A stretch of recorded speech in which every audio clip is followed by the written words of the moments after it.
kabinet Prabowo Subianto yang rencananya akan menjadi kabinet obesitas.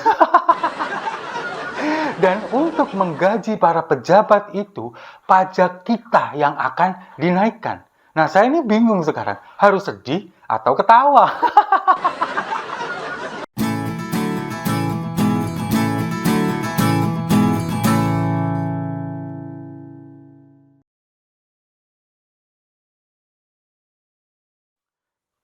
Salam damai untuk Indonesia, berjumpa lagi bersama saya, Papa Dimas. Info kali ini datangnya dari kabinet Prabowo Subianto yang rencananya akan menjadi kabinet obesitas.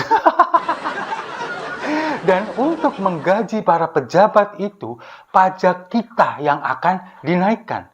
Nah, saya ini bingung sekarang, harus sedih atau ketawa? Jadi memang kalau kita melihat 2 hari terakhir ini atau 3 hari ini, ketika pemanggilan beberapa orang ke rumah Prabowo Subianto, calon-calon menteri yang diaudisi itu, kemudian dilakukan fit and proper test, lalu beberapa orang juga dilakukan pembekalan sebagai calon menteri dan calon wakil menteri, itu kan memang jumlahnya ada sekitar 108 orang. Bayangkan, gemuk sekali, dan bisa dibilang itu adalah obesitas, kegemukan. Karena apa? Dengan kementerian dan lembaga yang sebanyak itu, apakah pemerintahan ini nanti berjalan efektif? Apakah pekerjaan ini nanti juga akan berjalan sesuai porsinya? Belum tentu juga. Kalau kita melihat di negara-negara di luar negeri, itu kan memang mereka itu lebih memilih efektivitas. Jumlah menteri itu terkadang tidak lebih dari 20 kementerian itu. Ada yang 15, bahkan ada yang 18. Tidak segemuk yang dilakukan oleh Prabowo Subianto sekarang. Tapi kinerja mereka jauh lebih efektif dan yang lebih pasti, mereka lebih hemat anggaran. Sementara kita, di negara kita, Presiden Jokowi saja kemarin sudah ada 34 kementerian. Lalu ditambah dengan lembaga setara menteri, itu sudah ada 37. Nah, sekarang di Kabinet Prabowo Gibran, itu ada sekitar 49 kementerian. Kalau draft bocoran yang saya terima, ini belum tentu benar atau tidak. Tapi itu adalah, biasanya kalau sudah di-spill ini adalah sebuah kebenaran. Ada 49 kementerian dan lembaga. Nah, kenapa ini kok bisa jadi membengkak dan sebesar itu?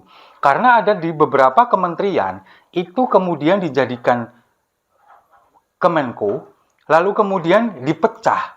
Salah satunya adalah Menkumham, Kementerian Hukum dan Hak Asasi Manusia, yang kemarin dijabat oleh Pak Yasona Lauli, lalu kemudian Pak Yasona Lauli direshuffle digantikan oleh Pak Supratman Andi Aktas.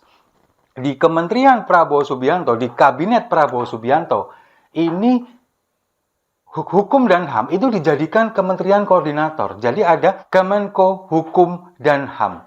Dan itu bocorannya namanya, menterinya, Menkonya adalah Yusril Iza Mahendra, Ketua Umum Partai Bulan Bintang. Sementara di bawahnya ini kemudian dipecah. Ada Kementerian Hukum sendiri, itu yang menjabat rencananya adalah Pak Supratman Andi Aktas, yang sekarang menjadi Menkumham.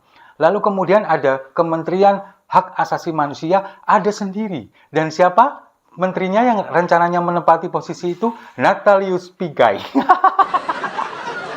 Itu bocoran yang saya terima. Lalu kemudian ada lagi dari Kemenko Hukum dan HAM ini, itu juga akan dipecah lagi, ada lembaganya lagi. Rencananya untuk urusan lembaga pemasyarakatan, itu ada lembaganya sendiri. Kan harus dipisahkan dari Kementerian Hukum dan HAM. Itu juga ada pembengkakan. Nah, itulah dari 108 orang ini kan otomatis nanti akan memberikan APBN yang sangat bengkak, sangat besar sekali. Nah, bagaimana caranya pemerintah ini untuk bisa menggaji mereka?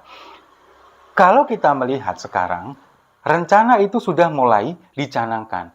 PPN, pajak pertambahan nilai, dari 11% dinaikkan menjadi 12%, itu sudah mulai berlaku 1 Januari 2025. Itu yang akan mereka lakukan, itu yang akan pemerintah lakukan kepada kita. Jadi bukannya kita ini lebih memprioritaskan atau memberikan potensi yang besar kepada sumber daya kita, hilirisasi yang harusnya dilakukan itu, ekspor bahan setengah jadi yang harus dilakukan itu, bukan itu yang dilakukan. Justru masyarakat kita yang ditekan, dicekek sampai setengah mati dengan membayar pajak pertambahan nilai yang kemudian nanti akan dinaikkan menjadi 12%. Sekarang bayangkan, kondisi sekarang dengan pajak pertambahan nilai itu 11%, barang-barang kebutuhan kita sehari-hari, seperti katakanlah barang-barang kebutuhan kamar mandi lah misalkan, sabun, pasta gigi, sikat gigi, lalu kemudian juga berbagai macam kebutuhan dapur lainnya, seperti sabun cuci piring, sabun cuci baju, dan sebagainya, itu hanya contoh kecil. Itu saja sekarang harganya sudah mengalami kenaikan. Apalagi kalau misalkan nanti kenaikan pajak pertambahan nilai ini menjadi 12%, otomatis barang-barang kebutuhan kita sehari-hari itu akan lebih mahal juga. Nah, sementara masyarakat kita ini pendapatannya per kapitanya itu juga segitu-segitu aja, dari dulu tidak ada perkembangan sama sekali. Jadi demi untuk memberikan gaji yang layak kepada pejabatnya, masyarakatnya ini yang dicekek, masyarakatnya ini yang ditekan. Kita sebagai masyarakat, sebagai rakyat, ini harus kerja pontang-panting dari pagi sampai malam, kepala jadi kaki, kaki jadi kepala, untuk menggaji mereka. Sementara mereka, kalau kita melihat, bahkan sebelum-sebelumnya gaya hidupnya luar biasa. Bermewah-mewah, kemudian anggota DPR kemarin tunjangan rumah 30-50 juta per bulan. Sementara kita, untuk rumah gaji kita akan dipotong, rencananya kan begitu. Sementara para pejabat itu mereka mendapatkan tunjangan rumah. Kemarin mendapatkan rumah dinas di Jakarta, lalu kemarin dibilang rumah dinas sudah nggak layak. Padahal kalau kita lihat, bagi masyarakat kita, masyarakat menengah ke bawah itu sudah sangat amat layak, bahkan lebih. Tapi bagi mereka itu sudah tidak layak. Makanya kemudian diberikan tunjangan rumah itu 30-50 juta per bulan. Sementara kita dengan gaji UMK, katakanlah gaji 3,5 atau 4 juta, itu masih dipotong untuk tabungan perumahan rakyat. Bayangkan, sekejam itu negara kepada masyarakatnya.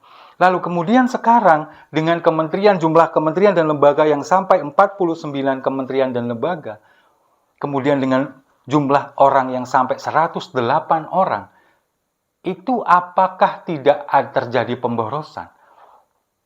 Ya kita lihat nanti bagaimana efektivitas kerjanya. Kalau saya melihat draftnya itu, menempatkan orang-orang itu memang kalau bagi saya itu bukanlah kabinet Zaken seperti yang kemarin dikeluarkan oleh Presiden terpilih Prabowo Subianto, yang akan menempatkan orang-orang profesional atau orang-orang yang ahli di bidangnya untuk kemudian ditempatkan di lembaga atau kementerian yang sesuai dengan bidangnya. Tapi faktanya kalau kita melihat bocoran itu mungkin ada sedikit orang-orang yang berkompeten di bidangnya. Seperti misalkan Mutia Hafid.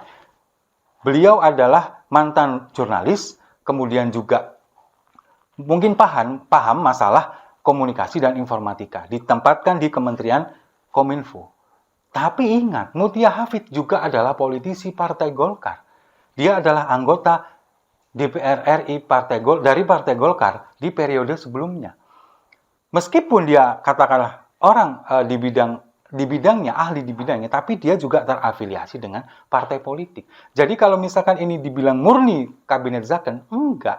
Ini benar-benar adalah memang bagi-bagi kue, bagi-bagi kekuasaan dengan jumlah yang sebegitu besar. Ya, semoga kita berharap apa yang dilakukan oleh Presiden Prabowo ini benar-benar memberikan efektivitas kinerja di kementerian. Apalagi kalau kita melihat dari Kementerian Kesehatan, Kementerian Pendidikan yang sekarang menjadi banyak sekali terjadi polemik masalah kesehatan masyarakat, kemudian masalah pendidikan mulai dari tingkat dasar sampai dengan tingkat tinggi, semoga itu bisa menjadi permasalahan yang teratasi. Sementara kita sebagai masyarakat janganlah dikasih beban yang terlalu banyak. Sekarang dengan pajak pertambahan nilai sebesar 11% saja, daya beli masyarakat pun sudah menurun. Masyarakat sekarang terutama Gen Z, itu juga susah mencari pekerjaan. Nah, kalau misalkan sekarang pajaknya dinaikkan dengan 12%, kemudian daya beli masyarakat semakin menurun, otomatis juga akan terjadi PHK massal. Lalu akan jadi apa negara kita nanti? Apakah ini nanti bisa dikatakan sebagai Indonesia emas di tahun 2045? Atau justru di tahun 2045 kita menjadi Indonesia cemas? Kita tunggu saja. Semoga ini semuanya baik-baik saja. Sambil menunggu, kita minum kopinya sama-sama. Saya rasa itu. Terima kasih sudah menyimak. Jangan lupa like, komen, dan subscribe. Sampai jumpa di video-video saya selanjutnya. Obesitas itu nggak baik.